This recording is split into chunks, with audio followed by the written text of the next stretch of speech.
Samuel L. Jackson. Samuel L. Jackson has always been a commanding presence, on screen and off. His voice, unmistakable. His gaze, fierce. His performances, unforgettable. From Pulp Fiction to A Time to Kill, from The Avengers to Coach Carter, he brought intensity, honesty, and depth to every role. He became more than just an actor. He became a symbol of strength, resilience, and unfiltered truth. But now, behind the scenes of fame and legacy, a different story is unfolding. Samuel L. Jackson's health is very poor, and the risk of complications may be increasing. It is hard to imagine a man so full of life, whose every word carried force and clarity, growing quiet. The man who once lit up every frame now moves with more caution, his energy reserved for small moments, not bright lights. There's a vulnerability now, one that is both difficult and deeply human. Yet even in this fragile chapter, his presence still feels powerful. He has fought battles before, public and private, and he's faced each with dignity and determination. But this one feels heavier. And as those close to him rally around with quiet care and love, the world looks on with a deep ache. We're not just watching a legend, we're witnessing a man who gave everything, now needing rest and grace. Samuel taught us what it meant to be unapologetically real. To speak your truth, to own your power, and to never back down. To the man who gave us characters we will never forget, and who helped shape the voice of a generation, thank you. Your legacy is not just in your films, but in your fight, your fire, and your soul. We stand with you, Samuel, in love and respect.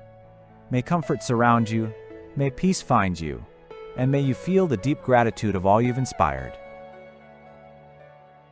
Douglas McCarthy. Douglas McCarthy dies aged 58. Douglas McCarthy, the irrepressible frontman and chief lyricist of British industrial band Nitzer Ebb, has died aged 58. A statement on the group's social media reads, "It is with a heavy heart that we regret to inform that Douglas McCarthy passed away this morning of June 11, 2025. We ask everyone to please be respectful of Douglas, his wife, and family in this difficult time. We appreciate your understanding and will share more information soon." No cause of death was given. With a style he succinctly described as, quote, shouting and pointing, McCarthy had an almost preacher-like quality, as he sang full-throated commands and declarations, reveling in the body rapture described on their song Hearts and Minds. Paired with the pulsating electronics of the group, their music became a major influence on artists such as 9 Inch Nails. Born and raised in Essex, McCarthy met future Nitzer Ebb drummer David Goudet aged 10 and formed the group with fellow friends Bon Harris and Simon Granger in 1982.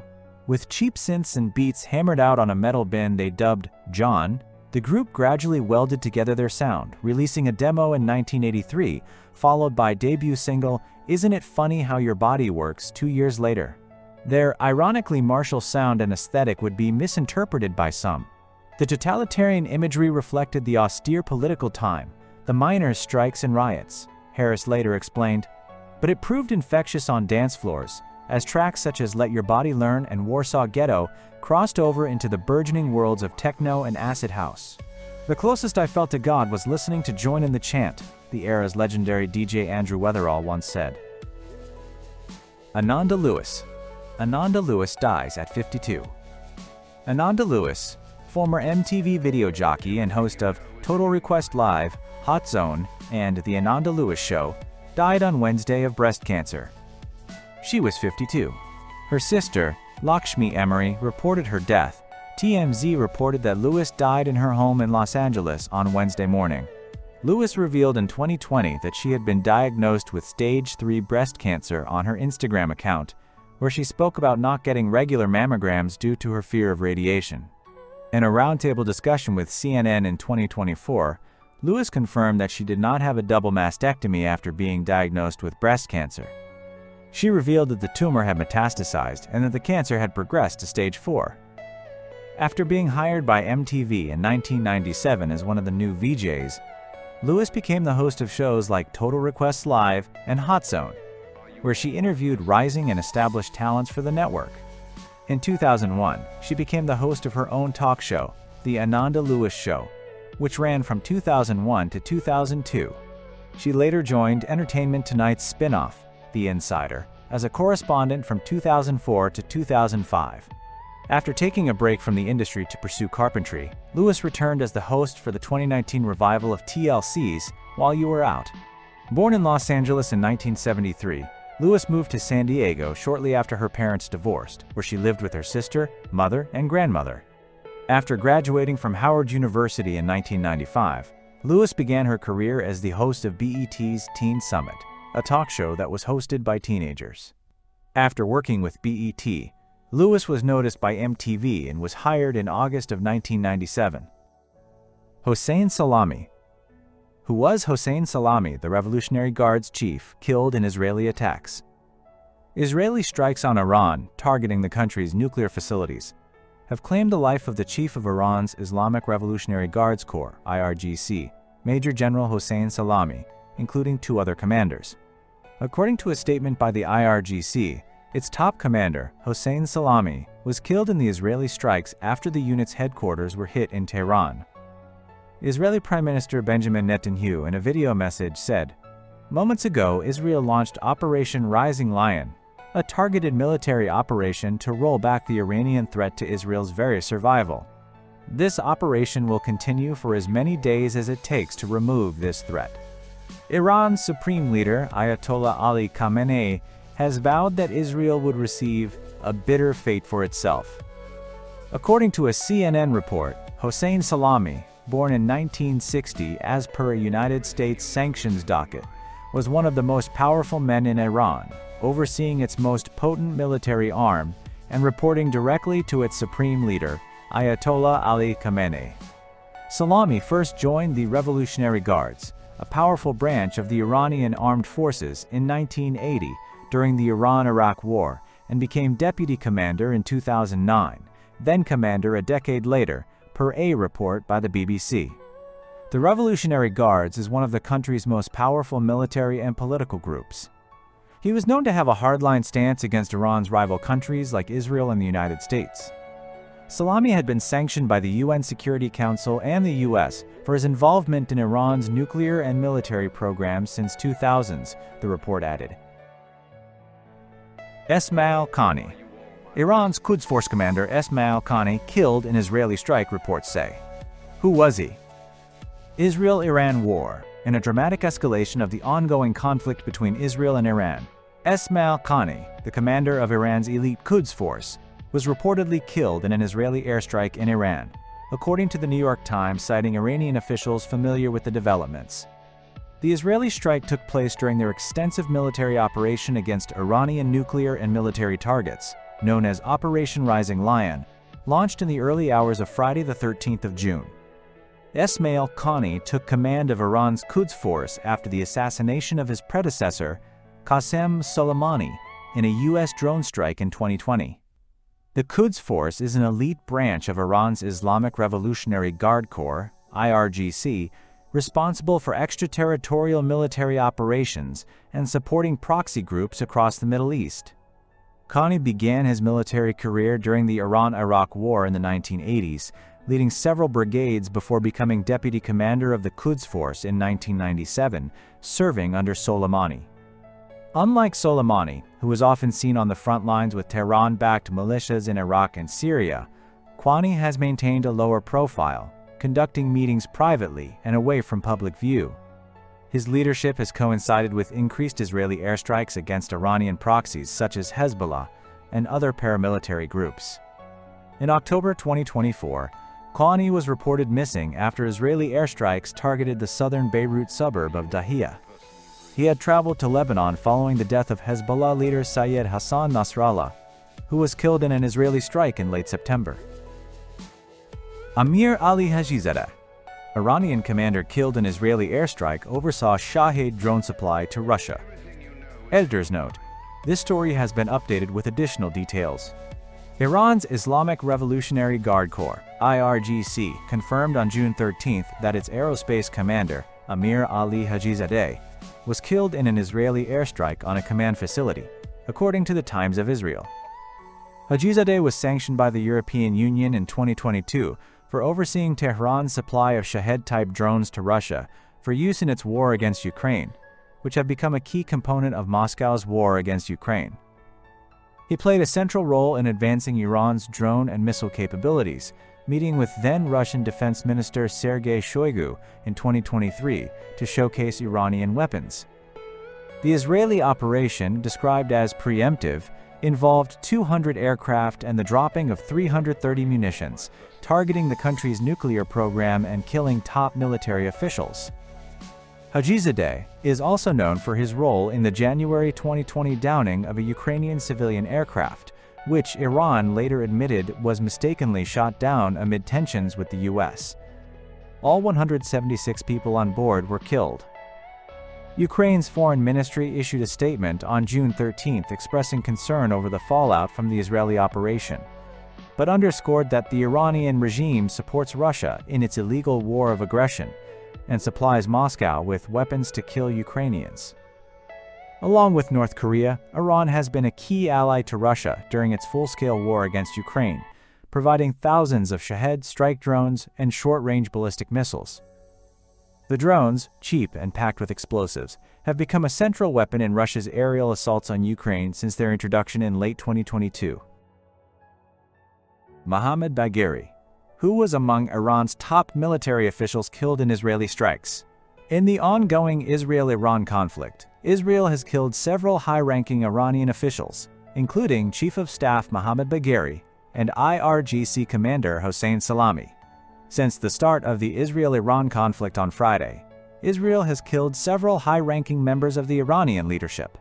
While 16 were confirmed dead, more than 20 senior officials of the Islamic Revolutionary Guard Corps (IRGC) and other top commanders were among those targeted in Israel's attacks. Who are the top military officials killed so far?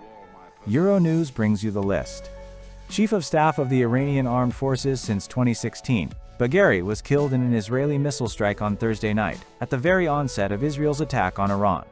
He was one of the highest-ranking officers in the Iranian military, ranking second only to Supreme Leader Ayatollah Ali Khamenei. He coordinated Iran's armed forces, both the regular army and paramilitary units, and played a central role in shaping the regime's military doctrine.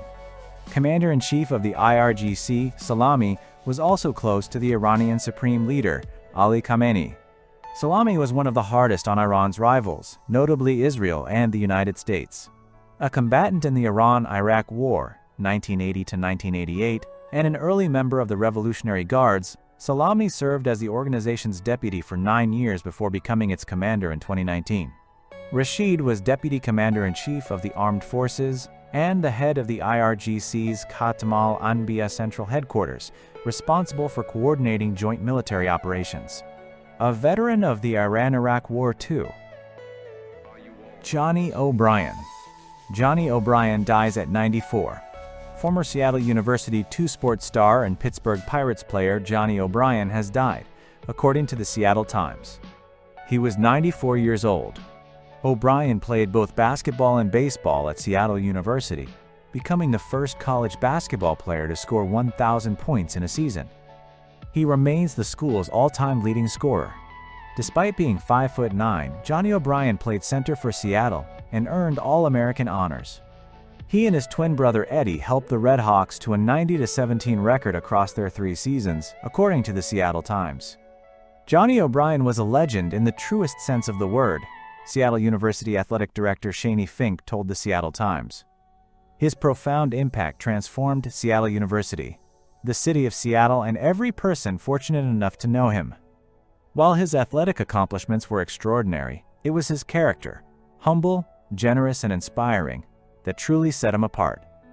We lost a great man whose character will forever shine brighter than his most remarkable achievements. Johnny and Eddie both had opportunities to play in the NBA, but they chose to play baseball for the Pittsburgh Pirates instead. Johnny O'Brien spent 5 seasons with the Pirates and also played for the St. Louis Cardinals and Milwaukee Braves in his career. O'Brien played second base and pitched during his time playing Major League Baseball. He finished with a .250 batting average across 339 MLB games. O'Brien hit 35 doubles, 5 triples, 4 home runs, and had 59 RBIs over the course of his career. On the mound, he finished with a 1-3 record and 5.61 ERA across 61 innings pitched. He totaled 30 strikeouts and opponents hit .265 against him. Louis Moholo. Louis Moholo dies aged 85. Internationally acclaimed drummer Tabogo Louis Moholo Moholo died on Friday morning after a long illness. He was 85. Bra Louis, as he was affectionately referred to, was born on March 10, 1940 in Langa in Cape Town. He is considered as one of the most important jazz drummers in South Africa, known for his contribution in furthering and developing the form of free jazz. He is respected throughout the world through his time in exile in London and through playing with the iconic jazz group The Blue Notes, the family said in a statement. It said Bra Louis was more than a pioneering musician, he was also a mentor. As a drummer, composer, and fearless voice for artistic freedom, Louis inspired generations through his groundbreaking contributions to South African and global jazz. From the townships of Cape Town to the stages of London and beyond, his rhythms spoke of resistance, liberation, and the boundless power of creativity. He was the last surviving member of the Blue Notes, a group that courageously took their music into exile during apartheid and became a beacon for cultural expression and solidarity through jazz. The family said his artistry and spirit were not just heard, but felt deeply across the world. We are grateful for the love and support that has already begun to pour in from across the globe. The family said details regarding funeral arrangements will be shared in due course. Betsy Gay. Betsy Gay dies at 96. Betsy Gay, a former child star known for her work in the Our Gang comedy films, has died. She was 96. Gay, who appeared in the series in the 1930s before it was renamed The Little Rascals, died in Bakersfield, California on Friday, June 13th, her friend Robert Satterfield announced on Facebook. The news has since been shared by Variety, which also cited Satterfield. Gay joined the Our Gang series in the 1930s, eventually appearing in the shorts as Effie, the girlfriend of Alfalfa, until 1938. She made appearances in projects including Our Gang Follies of 1938 and Came the Brawn as part of the group, per IMDb. Her other notable appearances included The Adventures of Tom Sawyer, At the Circus and Mystery Plane, as she acted in more than 40 films until she turned 13, according to a Hillbilly music biography shared by her friend. The Our Gang shorts, released between 1922 and 1944 and created by producer Hal Roach, spawned later iterations including the 1994 film The Little Rascals. In a 2011 interview with Darwin Lee Hill, shared by the Southern Music Research Center, Gay reflected on getting her start in the film business. Those days, there was a lot of kids who worked in movies, she said.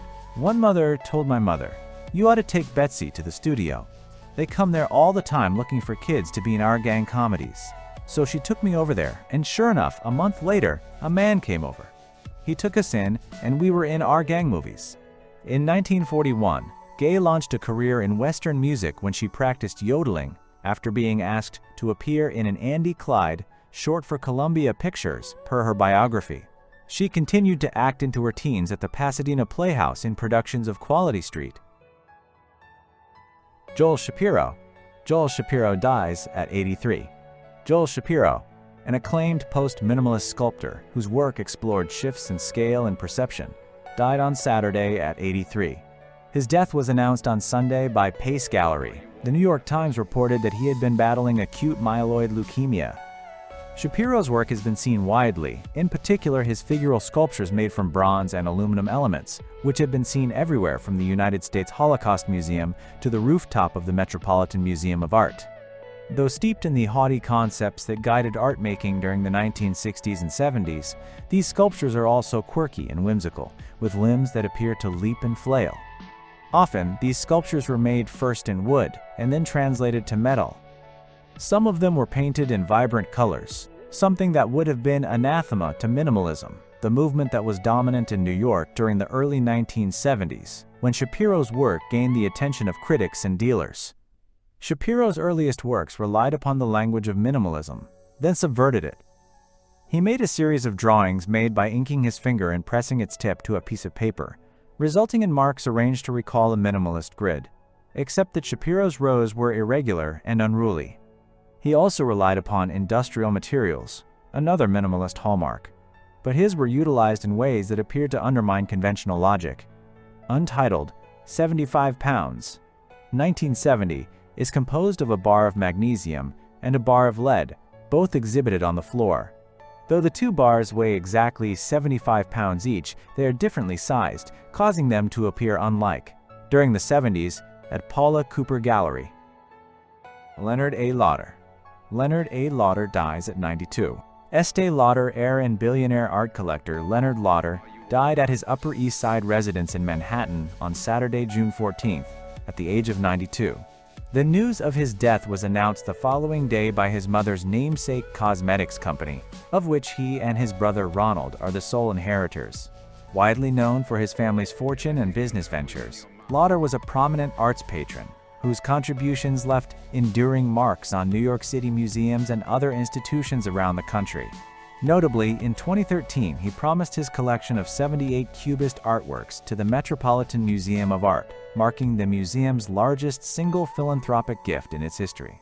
Later expanded by a dozen pieces, the trove includes paintings, sculptures, and drawings by the likes of Pablo Picasso, Fernand Léger, Juan Gris, and Georges Braque. Along with the gift, Lauder helped finance the new Leonard A. Lauder Research Center for Modern Art, which supports research, publications, and programming connected to the gifted works. Lauder also served as a trustee and later chairman emeritus of the Whitney Museum of American Art, helping the museum acquire hundreds of works of art, 760 of which he personally gifted, including Jasper Johns' Three Flags, 1958, which set the record for the highest price paid for the work of a living artist when it was purchased in 1980. He made the largest donation to the Whitney to date when he gifted the museum $131 million in 2008 through his personal nonprofit, the American Contemporary Art Foundation, Inc. In 2016, the museum announced that it would name its new home in Chelsea after the billionaire. Melissa Hortman. Minnesota suspect attempted to kill two other state lawmakers, officials say. A man who is accused of killing a Democratic state lawmaker and her husband, and injuring another state lawmaker and his wife, allegedly attempted to kill two other state lawmakers, Minnesota officials said on Monday. Vance Luther Bolter, 57, who is charged with fatally shooting Melissa Hortman, a Minnesota Democrat, and her husband Mark, visited the homes of three other state lawmakers in truly chilling attacks, U.S. Attorney Joseph H. Thompson said. Mr. Bolter, who police said researched the victims and their families beforehand, allegedly had planned for a larger-scale attack, which police thwarted. He appeared in court on Monday afternoon to face 6 federal charges and possibly the death penalty if he is found guilty. Mr. Bolter was wearing an orange jumpsuit when he arrived in court in St. Paul on Monday afternoon. He said he cannot afford a lawyer and will have a federal defense lawyer. At the brief hearing, Mr. Bolter said he has 7 cars, $20,000 to $30,000 in savings, and makes about $540 per week. At a press conference on Monday, officials walked through the early hours of Saturday morning in the suburbs of Minneapolis when the Hortmans were killed, and John Hoffman, a Minnesota state senator, and his wife, Yvette Hoffman, were shot multiple times. They also announced that Mr. Bolter faces 6 federal charges, some of which make him eligible for the death penalty. At the federal level, he faces 2 counts of stalking, 2 counts of murder, and 2 firearms-related charges. Separately, at the state level, Mr. Bolter is charged with 2 counts of second-degree murder and 2 counts of attempted second-degree murder at the state level. Nina Kuschik. Nina Kuschik dies at 86. Nina Kuschik, winner of the first official women's race at the Boston Marathon, twice winner at New York, and an important early advocate for women's running, died on June 8th at Huntington Station, Long Island, New York. Her family said she died peacefully after a long battle with Alzheimer's disease, and then winning the historic first women's title in 1972. A lifelong New Yorker, in 1970 she was the first woman to enter that city's marathon, and won it in 1972 and 1973. She was also an effective activist, taking on arduous committee work, and was personally responsible for gaining the first official approval for American women to run farther than 5 miles, and, in special cases, run marathons. Born January 2, 1939, in Brooklyn, Nina Louise Kuschik grew up in a family of limited means, in an era when even reaching a running track was difficult and running shoes were unaffordable. She played street games, In her early teens, she joined friends at roller skating by hitchhiking to and from the venue. She had ability and application, and at age 18 was good enough to cross the country by shared car for the National Roller Skating Championships in San Francisco. She discovered another talent when she was given a track racing bicycle, and eventually won New York State titles in speed skating, roller skating, and track cycling. She also did well academically, graduating from high school at 16, and going on to a 2-year nursing course at Brooklyn College. Her first experience of agitating against outmoded regulations came when she led a successful campaign for graduate nurses to be considered eligible for hospital posts at 18 instead of waiting to turn 20. Brian Wilson. Brian Wilson dies at 82. Brian Wilson, the pop music genius and singer who co-founded the Beach Boys, has died. He was 82. The musician's family announced his death on Wednesday, June 11th, in an Instagram post featuring a recent photo of the star smiling on a bench. Wilson's Beach Boys bandmate Al Jardine confirmed to People that he died in the early morning of June 11th. "We are heartbroken to announce that our beloved father Brian Wilson has passed away," the statement read. "We are at a loss for words right now. Please respect our privacy at this time as our family is grieving. We realize that we are sharing our grief with the world. Love and mercy." Described by People in 1975 as the formative genius of the group, Wilson served as the rock band's songwriter and co-lead vocalist, and also played bass guitar and keyboard alongside brothers Dennis and Carl Wilson, cousin Mike Love, and friend Al Jardine, who all were part of the original lineup.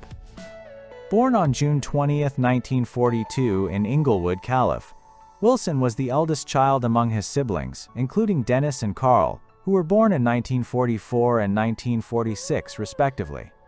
From an early age, he was said to have an aptitude for music, with 2 biographies, Inside the Music of Brian Wilson, the songs, sounds, and influences of the Beach Boys' founding genius, and Wouldn't It Be Nice? Brian Wilson and the Making of the Beach Boys' Pet Sounds, detailing his abilities with pitch and melody. At age 19, Wilson, along with his brothers Love and Jardine, formed the Beach Boys, which was initially known as the Pendletones, and co-wrote the group's first song, Surfin'. By 1962, they released their first studio album, Surfin' Safari. Denzel Washington. Denzel Washington has always been a towering figure, not just in Hollywood, but in the hearts of millions around the world. With every role, every word, every quiet moment on screen, he showed us the power of conviction, integrity, and soul. Whether he was delivering justice in Training Day, carrying deep pain in Fences, or inspiring courage in Remember the Titans, Denzel didn't just play characters, he embodied truth. But now, a quieter, more difficult chapter is unfolding. Denzel Washington's health is very poor, and those who love him fear the risk may soon grow even greater. It is painful to imagine someone so vibrant, so full of wisdom and fire, now facing the weight of illness. The strength in his voice, once so commanding, has softened. The steps once firm and grounded are slower now. And yet, even in this moment of vulnerability, Denzel's presence is as powerful as ever. Because true greatness isn't in the roar, it's in the stillness, in the grace with which he now meets each day. He has always led with quiet dignity. On screen and off, he stood for something deeper, for faith, for family, for discipline, for purpose. Now, as his body grows tired, he holds close to those values more than ever. Surrounded by loved ones and held in prayer by millions, Denzel continues to inspire, not through action scenes or grand speeches, but through his unwavering spirit. The world owes him more than applause. We owe him gratitude for the roles that shaped our understanding of strength, for the words that sparked introspection, and for the example he set simply by being real. Thank you, Denzel Washington, for everything. You've moved us, taught us, and elevated us. Now, may love, peace, and strength surround you, just as your work has surrounded us for generations.